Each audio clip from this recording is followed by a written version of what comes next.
नमस्कार। चलिए आज हमारी दुनिया को चलाने वाले छोटे छोटे हरे इंजनों के कमाल की दुनिया में चलते हैं।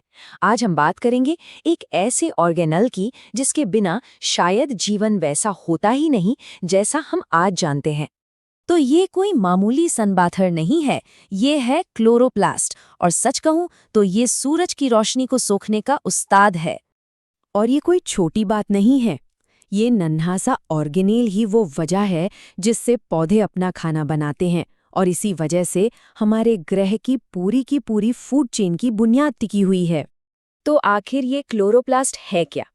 देखिए, ये शब्द आया है ग्रीक भाषा से, क्लोरोस जिसका मतलब है हरा और प्लास्टिस जिसका मतलब है बनाने वाला, मतलब हरा बनाने वाला। कितना सटीक नाम है ना। अब सवाल ये है कि ये होते कितने हैं।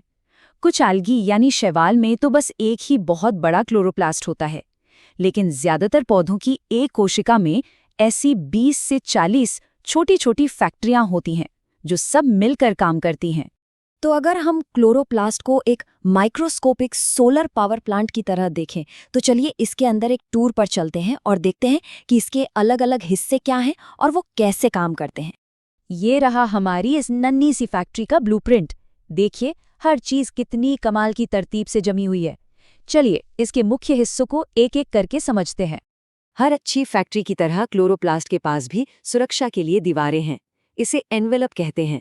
इसमें दो परतें होती हैं, एक बाहरी झिल्ली जो बहुत सी चीजों को आने जाने देती है, और एक भीतरी झिल्ली जो एक सख्त गेट कीपर की तरह काम करती है। ये बहुत सोच समझकर तय करती है कि क्या अंदर आएगा और क्या बाहर जाएगा। दीवारों के अंदर है फैक्ट्री का मेन फ्लोर, जिसे कहते हैं स्ट्रोमा। ये एक गाढ़ा प्रोटीन से भरा हुआ लिक्विड है जहां असली काम होता है। इसी में एंजाइम, डीएनए और राइबोसोम तैरते रहते हैं, और यहीं पर आखिरी प्रोडक्ट यानी शुगर बनती है। और अब आते हैं सबसे जरूरी हिस्से पर, सोलर पैनल्स। इन्हें थाइलेकॉइड्स कहते हैं। ये चपटी थैली जैसी संरचनाएं हैं जिनमें क्लोरोफिल भरा होता है, वही हरा पिगमेंट जो सूरज की रोशनी को पकड़ता है। सारी एनर्जी का खेल यहीं से शुरू होता है। अब काम को और बेहतर बनाने के लिए ये सोलर पैनल्स अकेले अकेले नहीं रहते। ये सिक्कों के ढेर की तरह एक के ऊपर एक जमे होते हैं, जिन्हें ग्रैनम कहते हैं। इस तरतीब से रोशनी पकड़ने के लिए ज्यादा से ज्यादा जगह मिल जाती है, और यह फैक्ट्री सुपर एफिशिएंट बन जाती है। तो फैक्ट्री का ढांचा तो समझ लिया, अब जरा इसकी प्रोडक्शन लाइन पर नजर डालते हैं। ये सारा काम एक प्रक्रिया में होता है जिसे फोटोसिंथेसिस कहते हैं। फोटोसिंथेसिस के दो मेन स्टेप्स हैं। पहला, लाइट रिएक्शन, जो होता है थाइलेकॉइड्स यानी हमारे सोलर पैनल्स में। यहाँ सूरज की रोशनी को पकड़कर उसे छोटी छोटी एनर्जी बैटरियों में बदला जाता है। दूसरा, डार्क रिएक्शन, जो होता है स्ट्रोमा यानी फैक्ट्री के फ्लोर पर। यहाँ उन एनर्जी बैटरियों का इस्तेमाल करके कार्बन डाइऑक्साइड से शुगर बनाया जाता है। ये शानदार तस्वीर पूरी कहानी को एक नज़र में बयां कर देती है। देखिए, सूरज की रोशनी, पानी और कार्बन डाइऑक्साइड अंदर जा रहे हैं, और बाहर क्या आ रहा है? ग्लूकोज जो पौधे का खाना है, और ऑक्सीजन जिस पर हम सब सांस लेने के लिए निर्भर हैं। लेकिन कहानी यहीं खत्म नहीं होती। इस क्लोरोप्लास्ट का एक बहुत बड़ा राज भी है। ये सिर्फ कोशिका का एक मामूली हिस्सा नहीं है, इसकी अपनी एक अलग पहचान है। आखिर इस नन्हे से पावर प्लांट में ऐसा क्या है जो इसे कोशिका के बाकी हिस्सों से इतना अलग और इतना खास बना देता है? जवाब ये है, क्लोरोप्लास्ट एक तरह से सेमी ऑटोनोमस है, यानी आधा आजाद।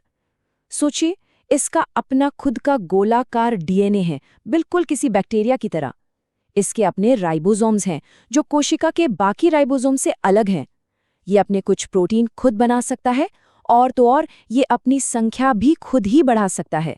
ये सारे सुराग हमें एक बहुत ही पुरानी और हैरत अंगेज कहानी की तरफ ले जाते हैं। एक ऐसी कहानी जो हमारे ग्रह पर जीवन के इतिहास की सबसे बड़ी घटनाओं में से एक है। इसे कहते हैं एंडोसिम्बायोटिक थ्योरी, और ये थ्योरी कहती है कि क्लोरोप्लास्ट को पौधे की कोशिका ने बनाया नहीं, बल्कि गोद लिया था। असल में ये एक मेहमान थे जो हमेशा के लिए यहीं बस गए। चलिए समय में बहुत पीछे चलते हैं, करीब 1 अरब साल से भी पहले। उस वक्त एक बड़ी शिकारी कोशिका ने एक छोटे फोटोसिंथेसिस करने वाले साइनोबैक्टीरियम को निगल लिया था। लेकिन उसे पचाने की बजाय कुछ कमाल ही हो गया। दोनों ने मिलकर काम करना शुरू कर दिया। छोटे बैक्टीरिया ने बड़ी कोशिका को सूरज की रोशनी से बना बनाया खाना देना शुरू कर दिया और बड़ी कोशिका ने बदले में उसे एक महफूज घर और कच्चा माल दिया। ये साझेदारी इतनी कामयाब हुई कि वो हमेशा के लिए एक हो गए। तो अगली बार जब भी कोई पौधा दिखे, कोई फल खाया जाए या बस एक गहरी सांस ली जाए, तो उस सदियों पुरानी पार्टनरशिप को जरूर याद कीजिएगा। ये वो कहानी है जो हर पत्ती में लिखी है और ये हमें याद दिलाती है कि कैसे अरबों साल पहले हुए एक समझौते ने हमारे ग्रह पर जीवन को वो शक्ल दी जिसे हम आज जानते हैं।